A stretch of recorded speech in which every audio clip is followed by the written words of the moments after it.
Hi everyone, welcome back to the Crafty Author. My name is Anissa. I am the Crafty Author and welcome to my quilting studio. I have a fun project for you today.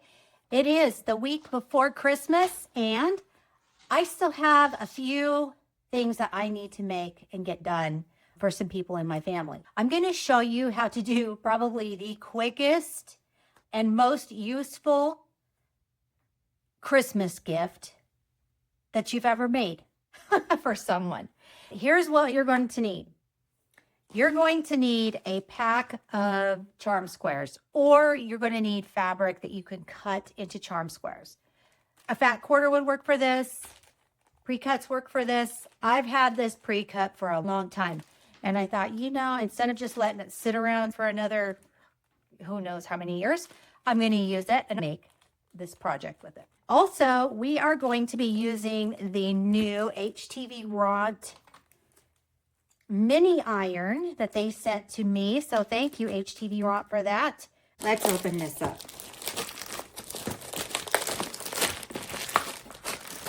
Oh, that's so cute. Look at that. Isn't that adorable? So this is the mini iron. I'm so excited to use this in my quilting projects and also for this project. I'm just going to show this, and I will link this below so that if you're interested in one, you can get it yourself. I think this is going to be perfect for quilting projects and other small projects. So let's just open the box and see what's in here.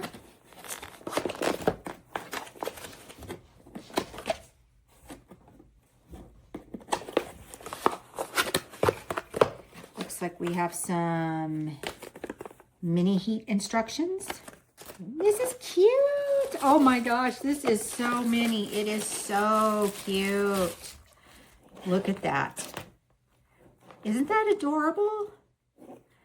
Oh my gosh, that's adorable. And this is how you would adjust the heat settings. It looks like it's got 3 different heat settings. That is so cute. It's got this nice little Teflon plate on the bottom so it doesn't stick. And then it also comes with this safety like stand that you set your iron in so that you don't burn your surfaces. We're going to start making our coasters. That's what we're going to make with this. I'm going to show you how to do it a super easy way. 10 minutes max to make this.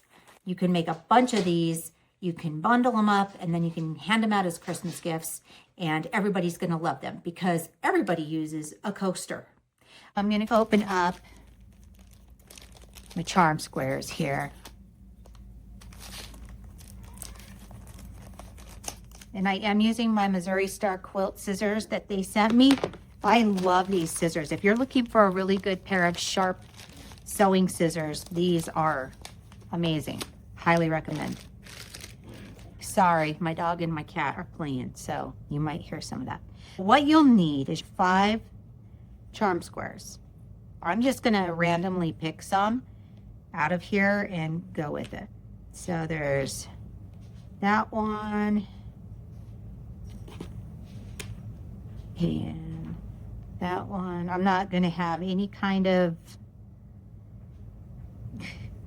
reason to it. I'm just going to pick. And that's the beauty of a charm pack, is that everything is all coordinating. You can pick whatever you want and it's all going to match. This will be my first one. That'll work out really great. When I say this is scrappy, I mean this is scrappy. I have an entire bin full of batting that has been used in projects that needs to be used up, and so that is exactly what I am going to use this for.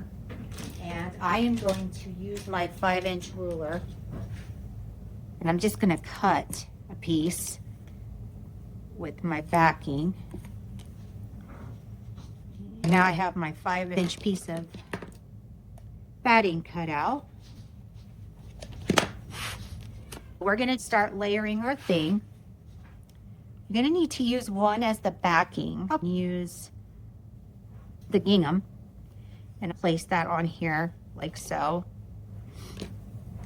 I'm going to trim that on the edge. I've turned on my iron and the little indicator light here is on red. And once it's ready, it will turn green. My light has turned green, as you can see. Now we're ready to start using our iron. We're going to do some pressing here. This is perfect if you're doing like a sewing project next to your sewing machine. We're going to take these 4 pieces that we have. We're going to fold them in half just like this. And then we're going to press them. We're going to do that to all of our little pieces. This would be perfect for paper piecing. Look at that. Perfectly pressed. I'm going to set that one aside and continue doing that to all of my pieces.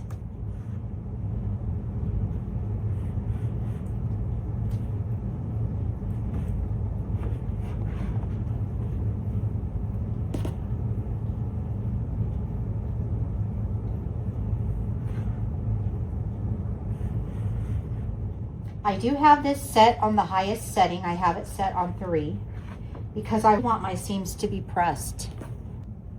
We're now ready to start putting our block together. I'm going to take my first one. You want your folded edge to be towards the inside. That's really important. Your raw edges match up to your raw edge and your folded edges will go in towards the center.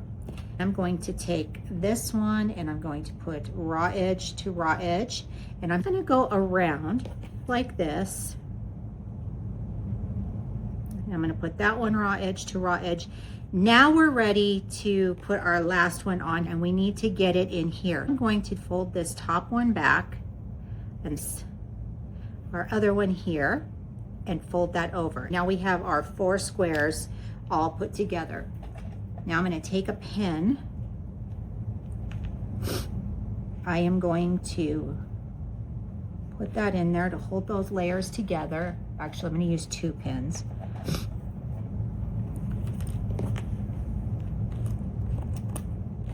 Then we're going to take this over to our sewing machine. We're going to stitch this down 1/4 of an inch all the way around.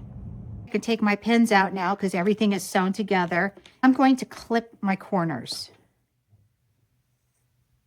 I like to round mine as I go around, but you can just clip them if you want to.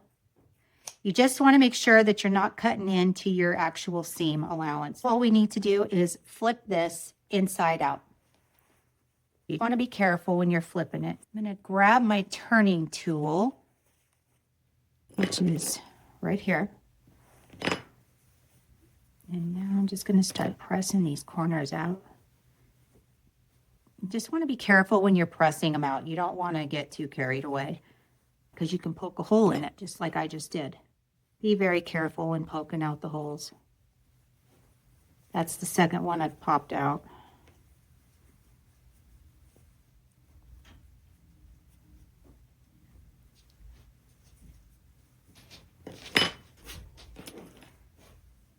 You will have something that looks like this. I'm going to keep this one for myself since I poked the holes, of course. What we can do with this is we can press this. I'm going to press this so that it flattens out. And I am going to top stitch it because I have poked out my corners.